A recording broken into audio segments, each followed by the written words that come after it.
कल्पना कीजिए कि एक चोर अगर चोरी कर रहा हो और हमारे भैया जो बड़ी लाइट लगाकर यहां बैठे हुए हैं बिल्कुल मेरे ऊपर, चोर चोरी कर रहा हो और आप उसके ऊपर एक बड़ी सी लाइट दिखा दें, तो क्या होगा? वो आपका मित्र बन जाएगा। एसपी साहब भी यहां बैठे हुए हैं। चोर चोरी कर रहा हो और बड़ी सी लाइट आप उसके ऊपर डाल दे, प्रकाश डाल दे, तो वो आपका मित्र हो जाएगा या शत्रु हो जाएगा? बोलिए। शत्रु हो जाएगा। क्यों? क्योंकि उसके काम अंधकार के हैं और आपने उसके ऊपर ज्योति चमका दी। मेरे प्रियो, बाइबल कहती है हमारे काम अंधकार के हैं, हमारे काम झूठ के हैं और यीशु मसीह जगत की ज्योति है। जैसे ही यीशु मसीह हमारे पापों के ऊपर प्रकट होता है, हमारे पास दो विकल्प हैं। या तो हम अपने आप को उस प्रभु के हाथों में सौंप दें, क्षमा मांग लें, या फिर हम चिल्लाने लगे, देखो ये रोशनी हमारे विरोध में है, ये हमारा धर्म परिवर्तन कर रही है, ये हमें गलत कर रही है। मैं आपको बताता हूं, रोमियो की पत्री उसका पहला अध्याय निकालिए बुक ऑफ रोमन्स चैप्टर 1 और पढ़िए। जब उन्होंने परमेश्वर को पहचानना ना चाहा, रोमियो उसका पहला अध्याय 28 पद, जब उन्होंने परमेश्वर को पहचानना ना चाहा तो परमेश्वर ने भी उनको निकम्मे मन पर छोड़ दिया कि वो सब प्रकार के अधर्म, दुष्टता, लोभ, हत्या, झगड़े, छल, ईर्ष्या से भरपूर होकर चुगलखोर, बदनाम करने वाले, परमेश्वर से घृणा करने वाले, दूसरों का अनादर करने वाले, अभिमानी, डींग मार, बुरी बातें बनाने वाले, माता पिता की आज्ञा ना मानने वाले, बुद्धिमान निर्बुद्धि, विश्वासघाती और माया रहित और निर्दयी हो गए। ये है हम कई बार बड़े अच्छे कपड़े पहन के, tip top, fair and lovely लगा के और अच्छा सूट बूट पहन के खड़े हो जाते हैं, लेकिन परमेश्वर जानता है हम अंदर से कैसे हैं। बाजार में वो क्रीम आती है काले को गोरा करने के लिए कि बस 30 दिन आपको ये क्रीम लगानी है, फिर आप गोरे हो जाएंगे।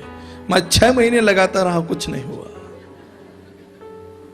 लेकिन मैं आपको बताता हूं, वो चेहरा गोरा हो या ना हो, लेकिन ये बाइबल आपके जीवन को जरूर गोरा कर देगी।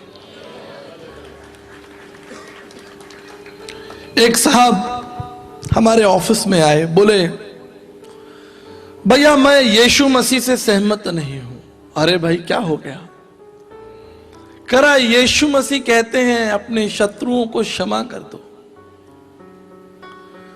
मैं अपने शत्रुओं को क्षमा नहीं कर सकता। मैं यीशु मसीह से बिल्कुल सहमत ही नहीं हूं। मुझे तो यह सिखाया गया है, दांत के बदले दांत और आंख के बदले आंख। मेरा शास्त्र तो यह कहता है कि जो बुरा करे उसको मारो। मैं बड़ा परेशान हो गया, प्रभु से पूछा, प्रभु क्या बोलूं? वो साहब बोले, आचार्य जी आपको पता नहीं है मेरा पड़ोसी कैसा है, मेरे रिश्तेदार कैसे हैं, मेरा बॉस जहां मैं काम करता हूं वो कैसा है। अरे मेरे पास तो एक लिस्ट बनी है, किसने मेरे संग कौन सी तारीख को क्या किया, और आपका यीशु मसीह कहता है मैं उन्हें माफ कर दूं। कैसे संभव है?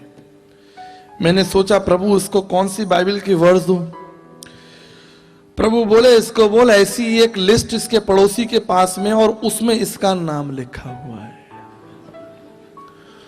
मेरे प्रिय भाइयों, अगर हम लिस्ट बनाते रहे और दांत के बदले दांत और आंख के बदले आंख, तो सवेरे पता चला गुप्ता जी दूध लेने जा रहे हैं तो एक आंख फूटी है। क्या हुआ? अरे साहब वो शर्मा जी मिल गए थे उन्होंने।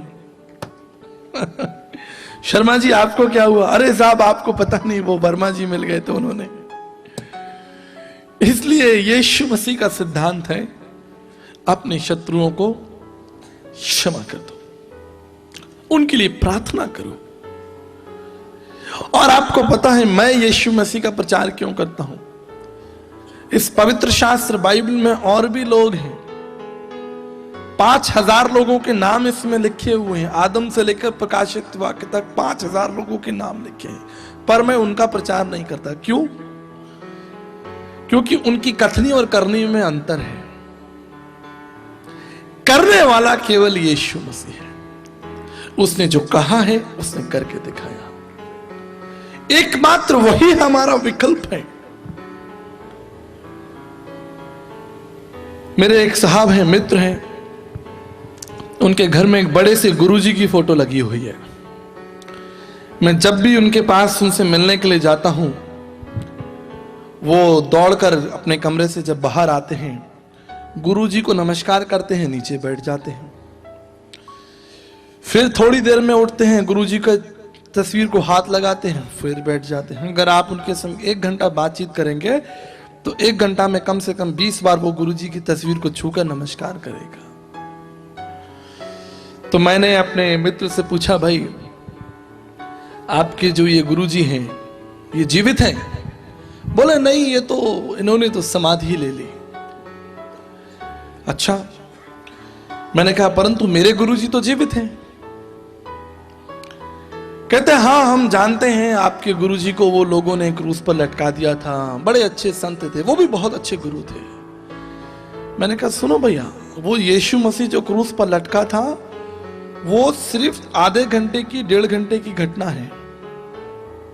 उसके बाद आपको मालूम है कि यीशु मसीह मरकर जीवित हो गया। अरे साहब क्या बात कर रहे हो, ये तो हमने पढ़ा ही नहीं है। हम तो सेंट कॉन्वेंट स्कूल में पढ़े हैं, मदर टेरेसा स्कूल में पढ़े हैं, वहां तो यीशु मसीह आज भी लटके हैं। क्या बात करते हो आप? मैं बोला देखो भैया, यहां पढ़ो, आप सेंट ट्रेजा में पढ़े हो या सेंट फ्रांसिस में पढ़ो, फर्क नहीं पड़ता। वो यीशु मसीह जो क्रूस पर चढ़ाया गया था वो तीसरे दिन मुर्दों में से जी उठा। हालेलुया। इसलिए हम प्रभु यीशु मसीह का विश्वास करते हैं। टीवी में हमारे गुरुजी आते हैं, मुझे भी उनका कार्यक्रम बड़ा पसंद है। वो अपने भक्तों से कहते हैं कृपा आ रही है, तो मैं इधर उधर देखता हूं कहां से आ रही है। मैं अपनी पत्नी से कई बार कहता हूं दरवाजा खोल दो, कृपा रुक नहीं जाए। वो कहते हैं कि साहब महाराज बड़ा दुखी हूं गुरुजी, बड़ा परेशान हूं। कहते हैं अच्छा ठंडी खीर खाई है? ठंडी खीर नहीं खाई है, तुम ठंडी खीर खाओ, तुम्हारे ऊपर कृपा बरसेगी। ठीक है साहब। एक सज्जन आए, बोले अच्छा साहब पत्नी से लड़ाई रहती है, घर में अशांति रहती है, अमंगल है घर में, क्लेश है घर में।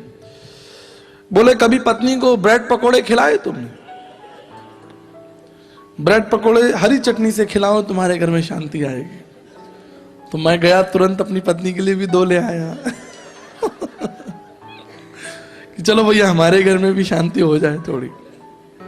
भारतीय दर्शन शास्त्र में लिखा है लोभी गुरु और लालची चेला। सब लोग बोलो,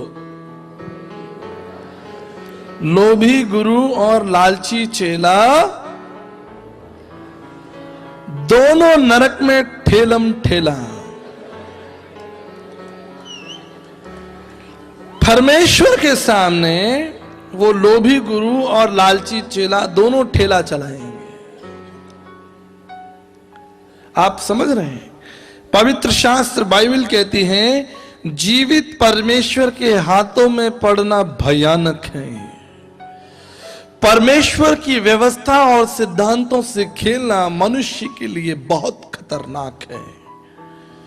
मनुष्य परमेश्वर के सामने एक धूल है और आज वो मनुष्य स्वयं गुरु बन बैठा है।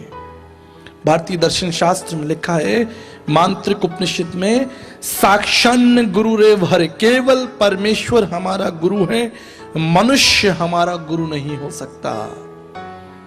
गुरु का मतलब है अंधकार को दूर करने वाला। गु माने अंधकार और रू माने दूर करने वाला। जो अंधकार को दूर कर दे वही आपका गुरु है और ये मनुष्यों से नहीं हो सकता। क्या एक अंधा दूसरे अंधे को मार्ग दिखा सकता है? क्या दोनों गड्ढे में नहीं गिरेंगे? गुरु कौन है?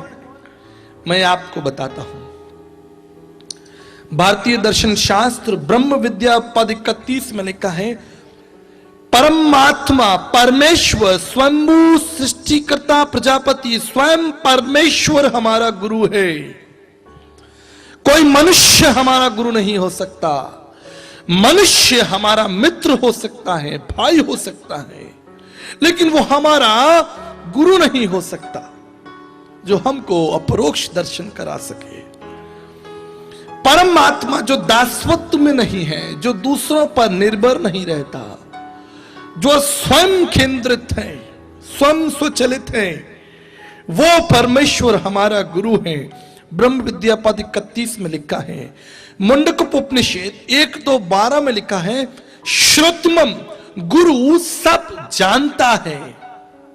श्रुतमम गुरु सब जानता है।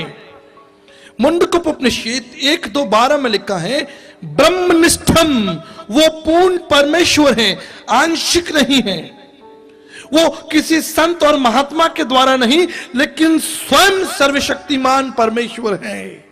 ब्रह्मनिष्ठम अथर्ववेद 11:5-17 में लिखा है, वो ब्रह्मचारी है। ब्रह्मचारी है, वो शादी ब्याह करके बच्चे पैदा नहीं करता। पढ़नी 4:4-98 में लिखा है, वो निष्पाप निष्कलंक है, उसके अंदर कोई पाप नहीं है, दोष नहीं है। पढ़नी 4:4-98 में लिखा है, वो निर्मल और त्रिकाल यज्ञ है, तीनों लोकों का स्वामी है। और विवेक चूड़ामणि 34-56 में लिखा है, वो संपूर्ण मनुष्य जाति के लिए शरण स्थल है। शरण स्थल है। ये 7 महत्वपूर्ण चिन्ह, 7 महत्वपूर्ण बातें। पहला परमात्मा, दूसरा श्रोतिमम, तीसरा ब्रह्मनिष्ठम, चौथा ब्रह्मचारी, पांचवा निष्पाप निष्कलंक, छठा निर्मल त्रिकालयज्ञ और 7वां शरण स्थल। ये 7 महत्वपूर्ण चिन्ह जिसमें है, केवल वही हमारा गुरु हो सकता है। और इसलिए दर्शन शास्त्र में लिखा है, परमात्मा द मोस्ट हाई, बाइबल में लिखा है, यीशु मसीह पहला और अंतिम है, आदि और अल्फा है। कुलिसियों की पत्री में लिखा है, सब वस्तुएं उसके द्वारा ही रची गई हैं।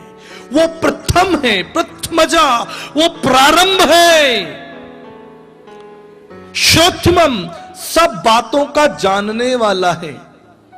यीशु मसीह को पता था कि किस मछली के मुंह में सिक्का मिलेगा।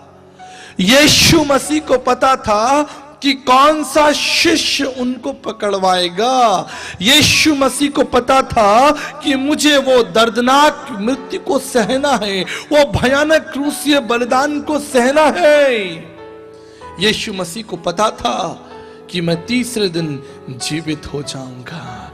इसलिए उसने अपने शिष्यों से कहा, तुम डरना नहीं, देखो मैंने मृत्यु को जीत लिया है, मैं मृत्यु पर जयवंत हूं।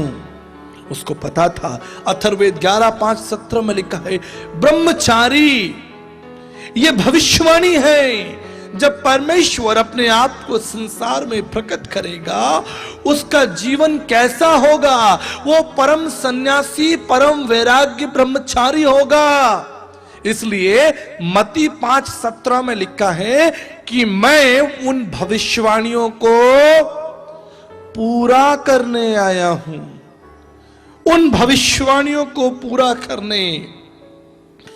निष्पाप निष्कलन, राजा की पत्नी कहती है, इसके विषय में हाथ मत डालना, ये एक धर्मी पुरुष है। जब यीशु मसीह क्रूस पर लटका था, तब डाकू ने कहा, हमने तो पाप किया है, लेकिन इसने कोई पाप नहीं किया। क्या पाप था यीशु मसीह का? निष्पाप, निष्कलंक, निर्मल, त्रिकालज्ञ, तीनों लोकों का स्वामी, उसका सिंहासन आसमान में है। और पृथ्वी उसके पांव की चौकी है। और याद रखिए, जब प्रभु यीशु मसीह का आत्मा उसकी शरीर से निकल गया, 3 दिन उसका आत्मा पाताल लोक में था, कैदी आत्माओं को सुसमाचार सुनाने के लिए। वो तीनों लोकों का स्वामी है। वो स्वर्ग, पृथ्वी और पाताल का परमेश्वर है। लिखा है शरण स्थल, उसमें लोग शरण पाएंगे। जब उस स्त्री के ऊपर पत्थर वहा किया जा रहा था, एक भी व्यक्ति उसको बचाने के लिए तैयार नहीं था। सब उसके विरोध में खड़े थे। लेकिन मैं धन्यवाद करता हूं, और धन्यवाद करता हूं कि अगर उस स्थान पर यीशु मसीह नहीं होता तो उस स्त्री का आज क्या होता। उस स्त्री ने यीशु मसीह में शरण पाई। इस अंधे ने यीशु मसीह में शरण पाई। कोई उससे प्यार नहीं करता, कोई उस स्त्री से प्रेम नहीं करता, कोई इस अंधे की चिंता नहीं करता, कोई उस सामरी स्त्री की चिंता नहीं करता जिसका वर्णन यूहन्ना 4 में है। लोग उसको तिरस्कार करते हैं, लोग उसका अपमान करते हैं, लेकिन आपको पता है 3.5 घंटे प्रभु यीशु मसीह ने उससे बातें की, जिससे कोई बात नहीं करना चाहता, जिससे कोई मिलना नहीं चाहता। आज उससे मिलने के लिए स्वर्ग और पृथ्वी का परमेश्वर उसके सामने बैठा है, वो उससे बातें कर रहा है। 3.5 घंटे प्रभु यीशु मसीह ने सामरी स्त्री से बातें की। शरण स्थल, वो लोग जिनसे कोई मिलना नहीं चाहता, जिनका समाज में कोई स्थान नहीं है, उन लोगों को उसने अपने जीवन में शरण दी, बुलाया। मेरे प्रियो, पवित्र शास्त्र बाइबल में एक बड़ी सुंदर कहानी है, उड़ाऊ पुत्र की कहानी। लूका 15 अध्याय में आपको मिलती है। निकाल लीजिए अगर आपके पास पवित्र शास्त्र बाइबल है तो। लूका उसका 15 अध्याय और 11 पद से यह कहानी है। जब वो जवान बच्चा अपने पिता से अपनी संपत्ति का हिस्सा लेकर चला जाता है और अपने प्राणों की रक्षा के लिए वो सूअरों के बाड़े में अपने जीवन को काटता है, उसका धन समाप्त हो जाता है, उसके मित्र उसे छोड़कर चले जाते हैं। एक दिन उसके मन में यह विचार आता है कि वो कहता है, मैंने स्वर्ग के परमेश्वर और अपने पिता के विरोध में पाप किया है, अब मैं उठकर अपने पिता के पास जाऊंगा और अपने पिता से क्षमा मांगूंगा।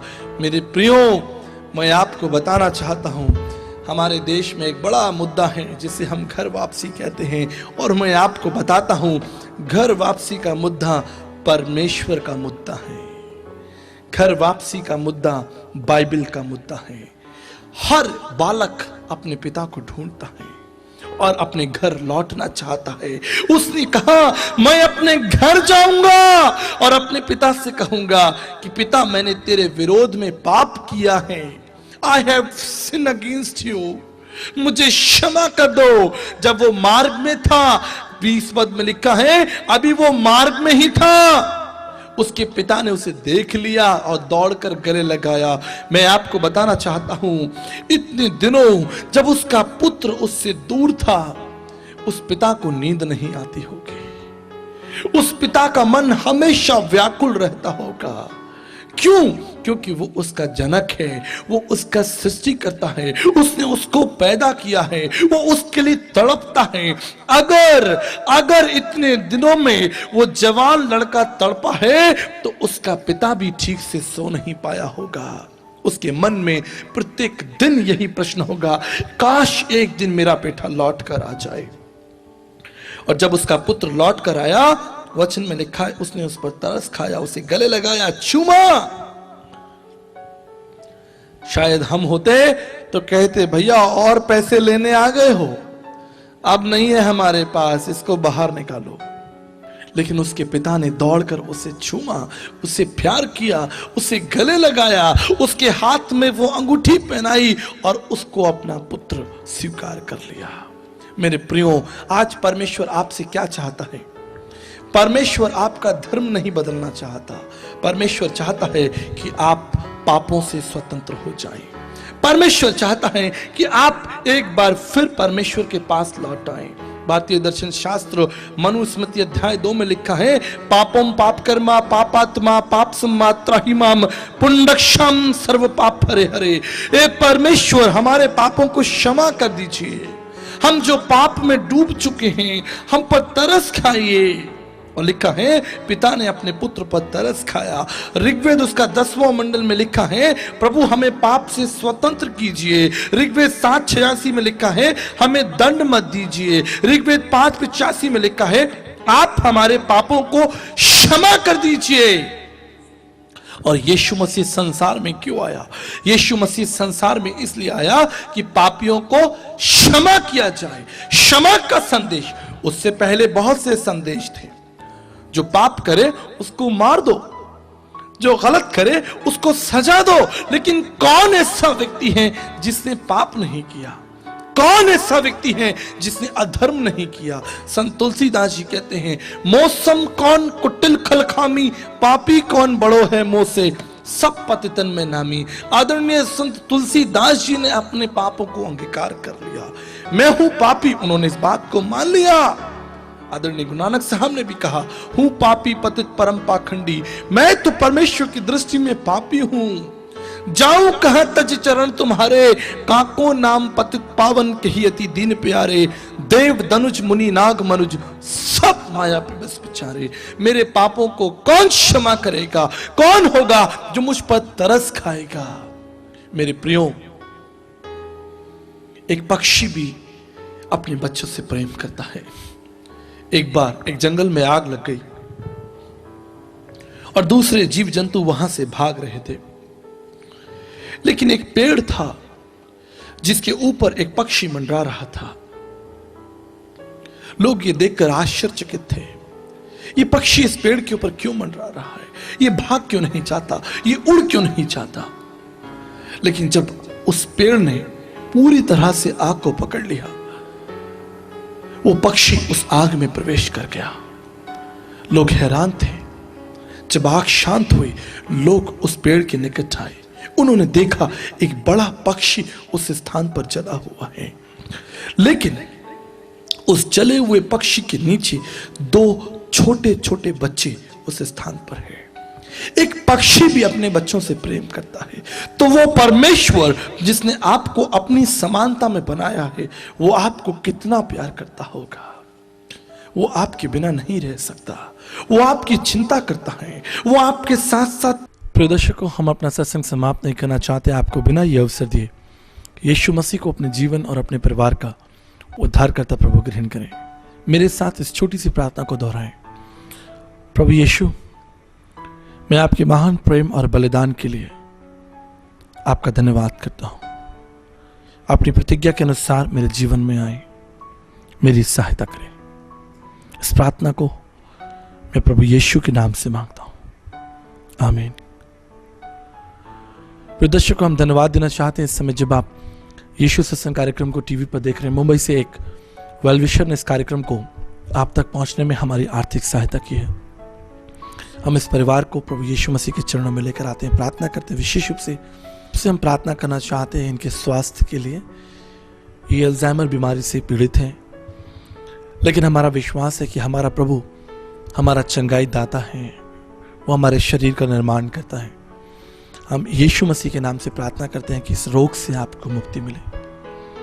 साथ ही प्रार्थना करना चाहते हैं हमारे तमाम दर्शकों के लिए जो हमारे कार्यक्रम से जुड़े हैं, हमारे लिए प्रार्थना करते हैं। हम आपके लिए प्रार्थना करते हैं। हम विशेष प्रार्थना करना चाहते हैं जवानों के लिए जो इस समय अपने माता पिता से दूर हैं, अपने जीवन के लक्ष्य को ढूंढ रहे हैं। कई जवान नशे में और तमाम प्रकार की बुराइयों में चले गए। ऐसे परिवार जहां पर पति पत्नी के बीच में तनाव है, मनमुटाव है, परिवार टूट रहे हैं, बिजनेस में और घर परिवार में, नौकरी में कई प्रकार की समस्याएं हैं। प्रभु परमेश्वर कहते हैं कि तुम अपना बोझ मुझ पर डाल दो, मुझे तुम्हारा ध्यान है। आकाश के पक्षी ना बोते ना काटते, लेकिन परमेश्वर को उनकी चिंता है। तो हम तो उसके बेटे और बेटियां हैं, ये प्रभु का वायदा है। आइए हम मिलकर इन सब बातों को प्रभु के चरणों में रखें और उस महान प्रभु से प्रार्थना करें। प्रभु परमेश्वर, मैं धन्यवाद करना चाहता हूं विशेष रूप से हमारे स्वेल विषय के लिए पिता परमेश्वर, जिन्होंने इस कार्यक्रम को आर्थिक रूप से सहायता की ताकि यह कार्यक्रम पूरे देश में ब्रॉडकास्ट किया जाए। हम यीशु मसीह के नाम से इन्हें और इनके परिवार को आशीष देते हैं। विशेष प्रार्थना करते हैं पिता, जब ये अल्जाइमर नामक बीमारी से पीड़ित है पिता, यीशु मसीह आप अपना हाथ बढ़ाएं और अपनी चंगाई को उनके जीवन में लेकर आए, ताकि इनकी चंगाई इनके जीवन की एक बहुत बड़ी गवाही हो। हमारा परमेश्वर यहोवा राफा है, वो चंगा करने में सामर्थ्य परमेश्वर है। हम प्रार्थना करना चाहते हैं हमारे तमाम दर्शकों के लिए जो इस वक्त टीवी पर देख रहे हैं, उनके बच्चे, उनके परिवार, उनके काम, उनके आने जाने, तमाम बातों पर आपकी आशीष हो। मैं विशेष प्रार्थना करता हूं जवानों के लिए पिता परमेश्वर। हम देखते हैं कई जवान जो अपने जीवन के उद्देश्य से भटक गए और तमाम बुराइयों में और तमाम नशे में और लड़ाई झगड़ा और गलत बातों में चले गए और उनका संबंध उनके माता पिता से भी टूट गया। इसे जवान बच्चों को आप वापस लौटा के आए पिता, वापस लौटा के आए, उनकी सहायता करें, उनकी मदद करें प्रभु जी, अनुग्रह करें। तमाम ऐसे परिवार जहां पर तनाव है प्रभु जी, पति पत्नी के बीच में तनाव है, बच्चे और माता पिता के बीच में तनाव है, भाई भाई के बीच में तनाव है, ऐसे तमाम परिवारों को आपके चरणों में सौंपते हैं। हमारे देश में बड़ी शांति हो, बड़ा अनुग्रह हो, ये हमारी प्रार्थना विनती पिता परमेश्वर। आप हमारे देश को संभालें और तमाम बातों को आपके चरणों में रखते हैं। प्रार्थना को यीशु मसीह के नाम से मांगते हैं, आमीन। प्रिय दर्शकों, हम धन्यवाद करना चाहते हैं यीशु सत्संग कार्यक्रम के साथ बने रहने के लिए। अगर आप हमारे कार्यक्रम को स्पॉन्सर करना चाहते हैं, इस ब्रॉडकास्ट को स्पॉन्सर करना चाहते हैं, एक छोटी सी सहायता राशि के साथ आप इस कार्यक्रम को पूरे देश में ब्रॉडकास्ट कर सकते हैं। इसके लिए आप इस नंबर पर संपर्क कर सकते हैं, हमें ईमेल लिख सकते हैं।